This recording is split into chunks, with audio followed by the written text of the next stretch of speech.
But you know that from this day forward, the risks of not doing so are far greater. Because here's what I know. One, I know you have strengths. Whatever you think about in terms of your strengths and weaknesses, there are certain activities that make you feel strong. You have strengths. Two, I know that no one's got quite the same configuration, quite the same pattern of strengths and weaknesses as you do. The least interesting thing about you is your race, your sex, your age, your nationality. All the really interesting, unique things about you are beneath the surface, and no one's got quite the same strengths and weaknesses as you. Third, I believe that you'll be your most creative, the least interesting thing about you is your race, your sex, your age, your nationality. Effective, most productive, most resilient when you figure out how to play to your strengths most of the time. And last, I believe that everyone will win when you do. You'll win, your company will win, your friends will win, your family will win, the world will win, everyone will win when you do. That's what I believe. But it doesn't matter what I believe. In the end, it matters only what you believe. So let tomorrow be a different day than today was. Let tomorrow be a stronger day than today was. By which I simply mean let tomorrow begin with you looking in the mirror and saying to yourself, what are my strengths and how can I contribute them today? And then let every day after that start the same way. Because you've always known what your strengths are. You've always known what was inside of you. So trust them, be proud of them, and go out and make your mark.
And how do you talk to your manager about your weaknesses?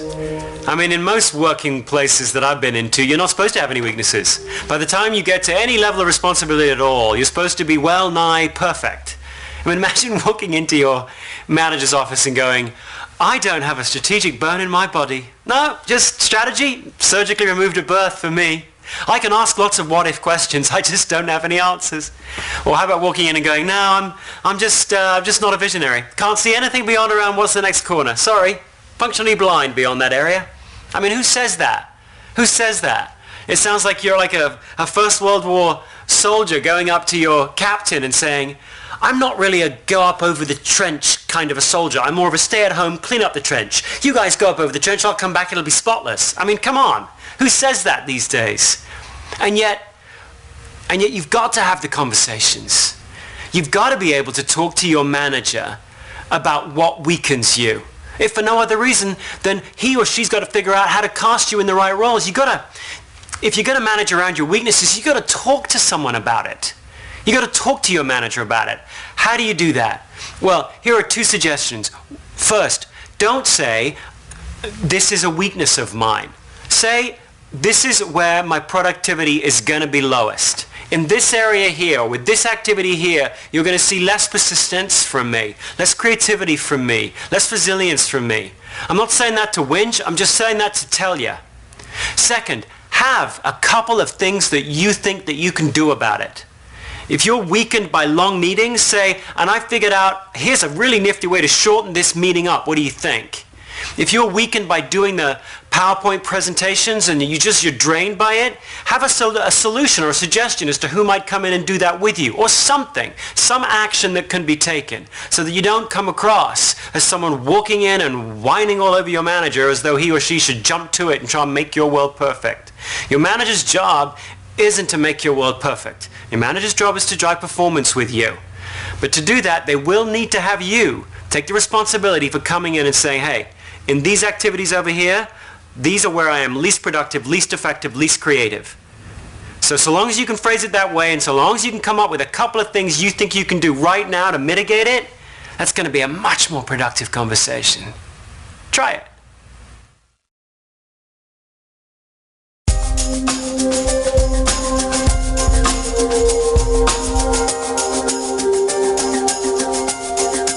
There was a great Broadway musical a couple of years ago called I Love You, You're Perfect, Now Change, which is pretty funny on the Broadway stage, but it's often something that we feel about our colleagues or our employees or our spouse or our family members for that matter. I love you, you're perfect, now change. And it raises the question, how much of a person can you change after you've hired them? How much of a person can you change when you're working with them? Which parts of you are changeable over the course of your life and which parts aren't? That's knowable. There's an answer to that question. The answer is that we can change your skills and your knowledge, but we can't change your talents. We can't change your enduring patterns of thought, feeling, or behavior. As an example, I can teach you the skill. A skill is a how-to. I can teach you the skill of how to present your product to a potential customer. Let's say you're a salesperson. I can teach you how to do that. I can teach you how to stock a shelf. I can teach you how to give an injection. I can teach you how to lay out a letter. I can teach you how to lay out a presentation. I can teach you all those how-to skills. The other thing we can change about you is your knowledge. I can change what you know about the competitive landscape out there. I can teach you what you know about the product that you're presenting or that you represent. I can teach you what you know from experience. So over time, your experience can change. I can teach you what you know about yourself. I can change your self-awareness. And I can change your values, which are part of knowledge. It's part of what you think to be important, what you know to be valuable in life. Clearly, over the course of your life, your values change. Your values at 15, what you think is totally important at 15 is not the same as what you think is totally important as 85. So I can change your values. Skills and knowledge, those can change. Your talents, your enduring patterns of thought, feeling, and behavior, those are enduring by very definition. So if you're competitive, if you're one of those people that instinctively compares what you're doing against somebody else, that loves pitting yourself against a peer on a level playing field and winning, you just get jazzed by that, I can't bleed that out of you. I can't berate that out of you. I can't make you ever believe that losing means nothing. I can't make you ever believe that it's not whether you win or lose, it's how you play the game. You'll never believe that if you're a competitor. If you're empathetic, if you're deeply empathetic and you feel the emotions of those around you, I can't change that in you. Flip that around. If you're not very empathetic at all, if you're one of those people who could be someone's best friend and never know it, then I can help you get a little better. I can teach you that empathy exists. I can teach you that other people have emotions that aren't yours. And I can teach you 2 or 3 skills that you might need to learn to be a better listener. I can teach you all that. But the only thing I'm going to do there is help you go from having no empathy to having some sort of karaoke version of empathy. I can help you get a little better. But in terms of those deep, recurring patterns of who you are, how empathetic you are, how focused you are, how competitive you are, how strong your need for achievement is, how driving your craving for significance is, how altruistic you are, I can't change those about you. Those are recognizable to you and your friends in the schoolyard, and they'll be recognizable by your grandkids when you're 85 years old. Those are the enduring parts of who you are. You need to trust them, own them, honor them, and then figure out a way to combine them with skills and knowledge, and so make a real impact in the world.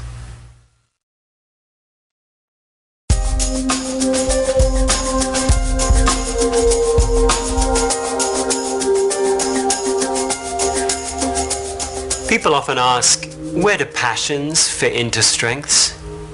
How does passion fit into focusing on your strengths in life? Well, passions are the building blocks. Passions are the building blocks of your strengths. But passions by themselves are relatively meaningless. If you're going to take your passions and actually put them to use, you've got to combine them with something specific. In fact, I would say that a strength is a precise passion. Strengths are passions plus precision. Think about it. Some people have a passion for helping others. They're just naturally altruistic. But a passion like that, ooh, I just want to help the world, is as vaporless as skywriting. It looks good up there, but it just blows away in the wind. If you're going to take your passion for helping people and actually put it to work, there's got to be some specificity that you bring to the table. You could take your passion for helping others and turn it into the discipline and the specific activities of being an ER nurse and working in the frenzied triage environment of a trauma unit. Or you could take your passion for helping others and turn it into the much different set of activities involved in being a grief counselor in a hospice. The activities that fill a week of a grief counselor in a hospice couldn't be any more different than the activities that fill the week of a trauma nurse. And yet both of them are under the passion of helping others. So if you really want to take responsibility for your passions, yeah, listen to them. Yeah, write them up in the sky there. But then over the course of your life, it's your responsibility to bring them down to earth and put some specificity, some specific actions, some specific activities to those passions of yours. Early on in life, I discovered that I had a passion for asking questions. I had a passion even for interviewing. I mean, I took it from asking questions to, I have a passion from interviewing. I took it from 30,000 feet to 5,000 feet. But actually, even that wasn't specific enough, because I realized I didn't actually love interviewing. I loved interviewing people that are good at their job about why they're good. I love anybody who's great at their job, whether it's, I don't know, whether it's a housekeeper or the president or the chief of staff of the army or a sergeant, doesn't really matter. So long as they're brilliant at their job, I love asking them why they're so good at what they do. I'm invigorated by that, passionate about that. But I'm not passionate about interviewing somebody who's good at their job about their political beliefs. I'm not passionate about interviewing someone who's bad at their job to help them get better. Sometimes I wish I was. Sometimes I wish I was passionate about helping someone who was struggling at their job to improve. But for no good reason that I can see, I'm not really. I'm only really passionate and invigorated by talking to people that excel, to explore why they excel. I've taken that 10,000-foot skywriting of asking questions and having a passion for that, and I've turned it into a specific set of activities that I can build my life around. If you want to live a strengths-based life, you've got to do the same with your passions. Take them out of the sky and bring them down to earth.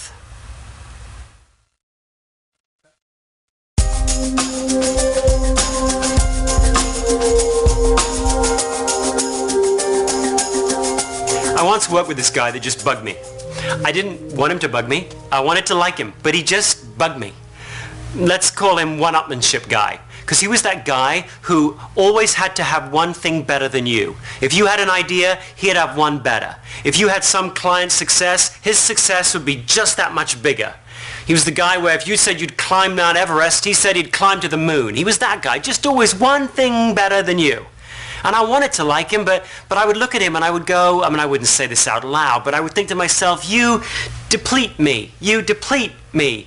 Every time I think about going to a meeting with this guy, I would think I'd be walking in like this, and I'd find myself just almost physically not wanting to go into the room with him, not wanting to sit across the table with him. What do you do when the people you work with weaken you?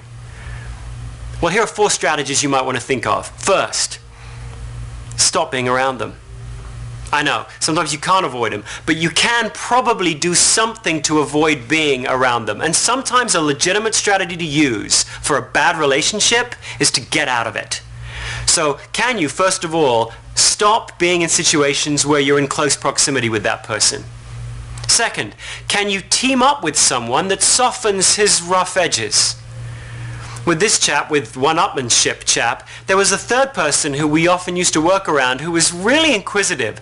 And whenever one-upmanship guy would say, hey, I've just done X, Y, or Z, rather than having my reaction, which was to get all kind of get my back up and my bristles up, this person would go, ooh, tell me about that. Ooh, tell me more about that. They were just naturally intrigued by what this person had just said. And actually, by hearing one-upmanship guy describe his new brilliant idea, I became kind of intrigued by one-upmanship guy's brilliant idea. This third person somehow made one-upmanship guy feel a little less annoying. Actually, he began to look rather smart to me. Sometimes that works, doesn't it? You bring a third person in, it changes the dynamic. Third, try this. Offer up one of your strengths and see whether or not you can drag him into a place where he ceases to bug you quite as much as he did before. With one-upmanship guy, I'm a guy who's conceptual. I love ideas. So after a while, I would just keep bringing him more ideas and seeing where he would take them. I almost took it as a little competition with myself to keep seeing, in every meeting I was with him, could he really one-up every new idea, every new initiative, every new thought, every new action I could bring to the meeting. So in a weird way, he was motivating to me to keep offering up my idea strength, my innovation strength, my conceptual strength, and just see what he did with it. And frankly, sometimes he had some pretty darn good ways to take an idea of mine and take it up to a new level. Finally, try shifting your perspective on this person that weakens you. Can you begin to look at them through the lens of their strengths? Every single one of us probably rubs somebody the wrong way. And you could choose to look at somebody through what they don't bring. You could choose to look at somebody through who they aren't. You could choose to characterize anybody in the world by what they don't bring. Well, perhaps the problem wasn't one-upmanship guy's problem. Perhaps it was my problem. Perhaps I was looking at him as someone who was trying to compete with me, and all he was doing was trying to bring new ideas to the table. Perhaps I shouldn't have looked at that as a direct conflict or competition with me. Perhaps really I should have looked at that behavior as him never being satisfied. Maybe he was the kind of guy who always was looking for some better way, some new configuration, some thing as yet unthought of. And therefore maybe he was an awesome catalyst for me and the rest of the team. I did try that with him, and frankly it worked like a charm for many years. What began as my problem, he weakened me, I changed my perception, and suddenly I saw him in a totally different light. I'm not saying that will work with you every time. To go back to the original S, sometimes you do have to stop being around people. But there are other strategies you can try before you just opt out of the relationship and blame the other person.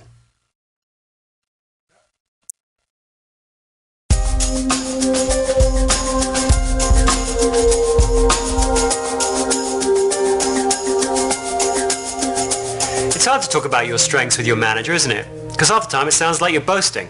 It sounds like you're walking in and bragging that, hey, I'm good at activating projects with clients, or hey, I'm good at analyzing data. Most of us don't really want to seem that kind of self-involved, self-aggrandizing kind of person, so we don't often talk to our manager about our strengths. We talk about our areas of improvement.